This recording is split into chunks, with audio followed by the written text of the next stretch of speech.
Ok, bueno, sobre mi vida. Desde que era muy jovencita quería estudiar idiomas extranjeros. Por el sistema político que tiene Cuba, esto no era muy bien visto. Sí, Alguien sí. que es cubano lo puede entender mejor.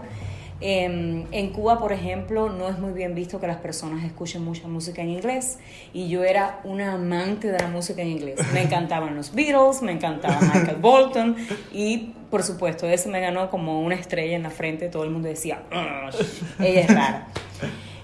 Pero bueno, eso era lo que yo quería estudiar. Entonces empecé a aprender inglés, después comencé a aprender francés, después comencé a aprender alemán. Y pude aprender los 3 idiomas y soy fluente en los puedo hablar los 3 idiomas.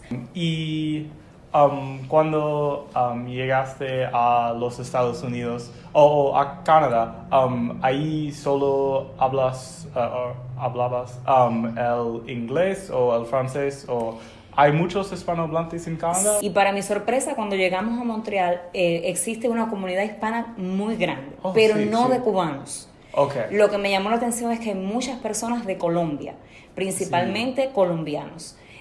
Por tanto, el acento que tú escuchas en las calles no es el acento cubano, es el acento colombiano. Sí. Y los cubanos que viven en Montreal comienzan paulatinamente a hablar como colombianos.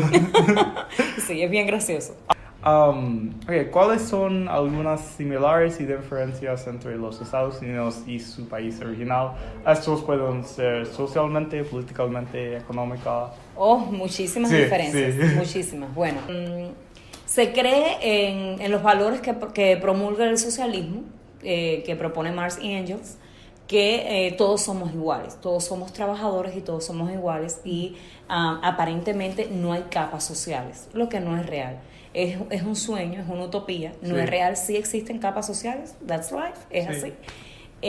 Por tanto, es muy difícil en Cuba para las personas que se salen un poco de la media, que por ejemplo tienen deseos de hacer su negocio personal. Es muy difícil en Cuba lograr tener un negocio privado.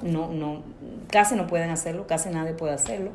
A nivel político es muy diferente, porque por ejemplo algo que noto en Estados Unidos y que me gusta mucho es la idea de la democracia, la idea en que tú puedes decir lo que tú quieras decir y nadie te controla.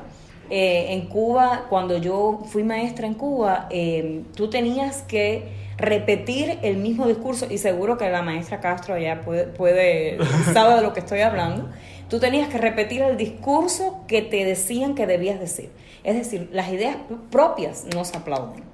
Hay que decir lo que determina el presidente, que en aquel momento era Castro, ahora murió y está su hermano. Sí. Pero es muy difícil tener ideas propias. Por tanto, si yo trabajaba en una escuela y ellos decidían que todos los niños tenían que hacer, pongamos un ejemplo, 10 tareas, y yo decía, eso es imposible, todo el mundo me decía, estás despedida, o esa idea no puede ser. Entonces era bien difícil. Ser diferente o pensar diferente es bien difícil en Cuba. Si tuviera la oportunidad de cambiar una cosa sobre los Estados Unidos, ¿qué haría? Una cosa, en la educación. Educación, sí. Sí, me llama la atención que en Estados Unidos se clasifica demasiado, hay demasiados labels. Esta idea de que haya, por ejemplo, niños que estén en Tier 1, Tier 2, Tier 3, niños que son ESL, niños que necesitan una Reading Intervention. Yo considero que a veces es excesiva la clasificación. Sí. Lo que yo noto, a diferencia de mi país, es que todos los niños sentados en el aula para un maestro eran iguales. Por tanto, el maestro tenía que lograr que todos los niños aprendieran. Y yo siento que a veces, por ejemplo, cuando tú sacas a un grupo de niños a hacer una Reading Intervention, por ejemplo, estás privando a esos niños. Tú los quieres ayudar, pero no permites que los niños se queden en el aula con los demás. Sí. Y eso pasa mucho con los niños ESL, por ejemplo. Por tanto, esa es una de las cosas que me gustaría cambiar de la educación en Estados Unidos. Sí. Esa excesiva clasificación.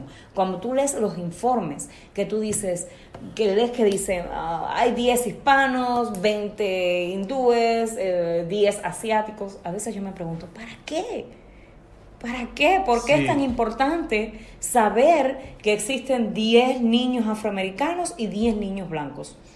Eso no, para mí no significa nada. Sí. Pero bueno, quizás sea mi formación, que no lo entiendo todavía, pero eso me gustaría cambiarlo, un poquito. ¿Qué piensa que son las influencias más importantes en su vida? Esto puede ser como eventos personales o con el mundo en total. ¿Cuáles son estos eventos o personas? Okay. Tuve estudiantes de Latinoamérica que me ayudaron a ver una Latinoamérica que yo no conocía. Cuando uno vive en Cuba, uno está como, vive en una burbuja, no conoces nada de lo que hay afuera y piensas que tu realidad es la única que existe. Sí. Así que yo creo que las influencias más importantes que yo he tenido en mi vida a nivel profesional son mis alumnos. Sí. Esa cultura y esas vivencias que ellos trajeron y que además me encantaba tenerlos en mi casa, me encantaba encontrarme con ellos en lugares así públicos, ellos me ayudaron a ver la vida diferente.